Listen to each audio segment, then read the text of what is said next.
Shri Santosh BP ಅವರು.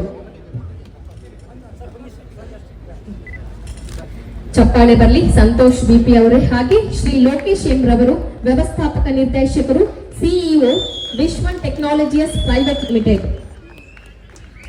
ನಮ್ಮ ಮುಂದಿನ ಪುರಸ್ಕೃತರು ಶ್ರೀ ಲೋಕೇಶ್ ಎಂ ರವರು, ವ್ಯವಸ್ಥಾಪಕ ನಿರ್ದೇಶಕರು, CEO Vishwan technologies private limited.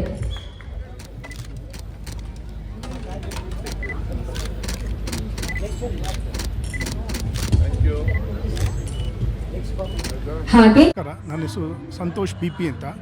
ನಾನು ಲ್ಯಾಂಪ್ಟನ್ ಕುನ್ಸರ್ಕ್ ಮಿಷನರಿ ಅನ್ನೋ ಕಂಪ್ನಿಗೆ ಕೋ-ಫೌಂಡರ್ ಮತ್ತು COO ಆಗಿದ್ದೇನೆ. ನನ್ನ ಹಿಸ್ಟ್ರಿ ಕೇಳೋಕ್ಕೆ ಹೋದರೆ ನೀವು ಬ್ಯಾಕ್ಗ್ರೌಂಡು, ನಾನು ನೇರವಾಗಿ ಕಾಲೇಜ್ ಮುಗಿಸ್ಕೊಂಡು ನಮ್ಮ ತಂದೆ ಅವರ ಫ್ಯಾಕ್ಟ್ರಿಗೆ ಒಂದು ಪ್ರಿಸಿಷನ್ ಕಾಂಪೊನೆಂಟ್ಸ್ ಮಾಡ್ತಿದ್ರು, HAL GTR ಇದಕ್ಕೆಲ್ಲ ಡೈರೆಕ್ಟಾಗಿ ಗ್ರೀಸ್ ಬೆಳೆದಿರೋ ಫ್ಯಾಕ್ಟ್ರಿಗೆ ಹೋಗಿ ಕೂತ್ಕೊಂಡೆ. ಅಲ್ಲಿ ಹೋದ್ಮೇಲೆ ನಾನು ಕಲ್ತಿದ್ದೇನು ಅಂದರೆ ಸಕ್ಸಸ್ ಅನ್ನೋದು ಏನೂ ಶಾರ್ಟ್ಕಟ್ ಇಲ್ಲ, ಹಾರ್ಡ್ ವರ್ಕ್ ಹಾಕಲೇಬೇಕು ನೀವು. ಮತ್ತು ಪ್ರಿಸಿಷನ್ ಅನ್ನೋದಕ್ಕೆ ಎಕ್ಸ್ಕ್ಯೂಸೇ ಇಲ್ಲ, ಅದು ಅಚೀವ್ ಮಾಡಲೇಬೇಕು ನೀವು. ಈ ಥರ ಆಯಿತು. ಅದಾದಮೇಲೆ ನಾನು ತುಂಬ GTR ಇಂದ HAL ಇಂದೆಲ್ಲ ಅಪ್ರಿಸಿಯೇಷನ್ಗಳು ತೊಗೊಂಡೆ. ಅಲ್ಲೊಂದು 12 ವರ್ಷ ಅದೇ ಫೀಲ್ಡಲ್ಲಿ ನಮ್ಮ ತಂದೆ ಜೊತೆ ಕೆಲಸ ಮಾಡಿದ್ಮೇಲೆ ಇಂಡಿಯಾದಲ್ಲಿ ಫುಡ್ ಗ್ರೈನ್ ಸೆಕ್ಟರಲ್ಲಿ ತುಂಬ ಡಿಮ್ಯಾಂಡ್ ಇದೆ ಅಂತ ಗೊತ್ತಾಯಿತು. ಮತ್ತು ಆರ್ಗನೈಸ್ಡಾಗಿ ಮಾಡ್ತಾಯಿಲ್ಲ, ಸ್ವಲ್ಪ ಜನ ಮಾತ್ರ ದೊಡ್ಡ ದೊಡ್ಡ ಪ್ಲೇಯರ್ಸ್ ಇದ್ದರು. ಅದು ಬಂದು ಸ್ವಿಟ್ಜರ್ಲ್ಯಾಂಡ್ ಮಿಷನರೀಸ್ ಬರ್ತಾಯಿತ್ತು ಇಂಡಿಯಾಗೆ, ಜರ್ಮನಿ ಮಿಷನ್ಸ್ ಬರ್ತಾಯಿತ್ತು, ಚೈನಾ ಮಿಷನ್ಸ್ ಬರ್ತಾಯಿತ್ತು, ಬ್ರೆಜಿಲ್ ಬರ್ತಾಯಿತ್ತು.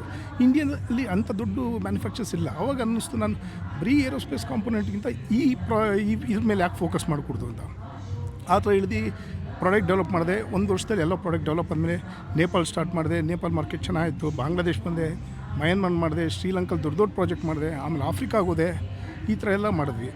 ಚೆನ್ನಾಗಿ ಬಂತು, ದೇವ್ರದಿಂದ ಬಂತು. ಈಗ ನಾವು AI ಸ್ಟಾರ್ಟ್ ಮಾಡ್ತಾಯಿದ್ವಿ ಇಂಡಿಯಾದಲ್ಲಿ, ಗ್ರೈನ್ ರಿಲೇಟೆಡಾಗಿ. ಅಂದರೆ ವೆದರ್ ಮಾನಿಟರ್ ಮಾಡೋದು, ಮತ್ತು ಇವಾಗ ಇನ್ಶೂರೆನ್ಸ್ ಎಲ್ಲ ಇರುತ್ತೆ, ಕ್ರಾಪ್ ಇನ್ಶೂರೆನ್ಸ್ ಎಲ್ಲ ಆಗಿರುತ್ತೆ, ಅದನ್ನ ಅನಾಲಿಸ್ ಮಾಡೋದು. ಅಂದರೆ ಯಾವಾಗ ಮಳೆ ಬರುತ್ತೆ, ಯಾವಾಗ ಮಳೆ ಬರೋಲ್ಲ, ಅದೆಲ್ಲ ಅನಾಲಿಸ್ ಮಾಡಿ ಕಸ್ಟಮರ್ ಡೈರೆಕ್ಟಾಗಿ ಎಂಡ್ ಯೂಸರ್ ಅಂದರೆ ಫಾರ್ಮರ್ಸ್ಗೆ ಮೆಸೇಜ್ ಬರೋಂಗೆ ಮಾಡ್ತಾಯಿದ್ವಿ. ಮತ್ತು ರೋಬೋಟಿಕ್ಸ್ ಸ್ಟಾರ್ಟ್ ಮಾಡ್ತಾಯಿದ್ವಿ. ಅದಾದಮೇಲೆ ಡ್ರೋನ್ಸ್ ಇನ್ವಾಲ್ವ್ ಆಗ್ತಾಯಿದ್ವಿ. ಈ ಥರ ಎಲ್ಲ ಮಾಡ್ತಾಯಿದ್ವಿ. ಬಟ್ ನಮ್ಮನ್ನು ಗುರುತಿಸಿದ್ದಕ್ಕೆ ಪ್ರೆಸ್ ಕ್ಲಬ್ಗೆ ಧನ್ಯವಾದಗಳು ಹೇಳ್ತೀನಿ.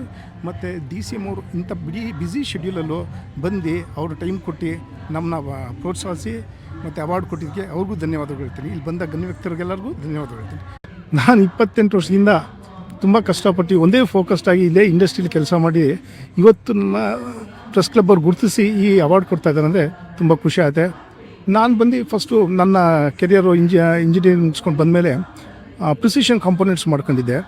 ಆಮೇಲೆ ಆಗ್ರೋ ಸೆಕ್ಟರ್ ಬೂಮ್ ಇತ್ತು ಇಂಡಿಯಾದಲ್ಲಿ, ಮತ್ತು ಯಾರೂ ಅದಕ್ಕೆ ಇಂಪಾರ್ಟೆನ್ಸ್ ಕೊಡ್ತಾ ಇರಲಿಲ್ಲ. ಒಂಥರ ಟ್ರೆಡಿಷ್ನಲ್ ವೇಲೆ ನಡೀತಾ ಇತ್ತು. ಸೊ ಅದರಿಂದ ಎಲ್ಲ ಸ್ವಿಟ್ಜರ್ಲ್ಯಾಂಡ್ ಕಂಪ್ನಿಯವರು, ಜರ್ಮನಿ ಕಂಪ್ನಿಯವರು, ಎಲ್ಲ ಫಾರಿನ್ ವಿದೇಶ ಕಂಪ್ನಿಗಳು ಬಂದು ಈ ಮಾರ್ಕೆಟ್ನ ಎನ್ಕ್ಯಾಶ್ ಮಾಡ್ಕೊಳ್ತಾಯಿದ್ರು. ಆವಾಗ ನಾವು ಯಾಕೆ ಮಾಡ್ಕೊಕೊಡೋದು, ಮೇಕ್ ಇನ್ ಇಂಡಿಯಾ ಅಂದ್ಬಿಟ್ಟು 2007ರಿಂದ ನಾನು ಪ್ರಾರಂಭ ಮಾಡಿದೆ. ದೇವ್ರದಿಂದ ಎಲ್ಲ ಚೆನ್ನಾಗಾಗ್ತಾಯಿದೆ. ಹಲವಾರು ಅವಾರ್ಡ್ಗಳು ಬರ್ತಾಯಿದೆ, ದೊಡ್ಡ ದೊಡ್ಡ ಅಪ್ರಿಸಿಯೇಷನ್ಸ್ ಸಿಗ್ತಾಯಿದೆ ಈಗ. ಆದರೂ ನನ್ನ ಗುರುತಿಸಿದ್ದಕ್ಕೆ ಪ್ರೆಸ್ ಕ್ಲಬ್ಗೆ ಧನ್ಯವಾದಗಳನ್ನು ಹೇಳ್ತೀನಿ. Thank you very much.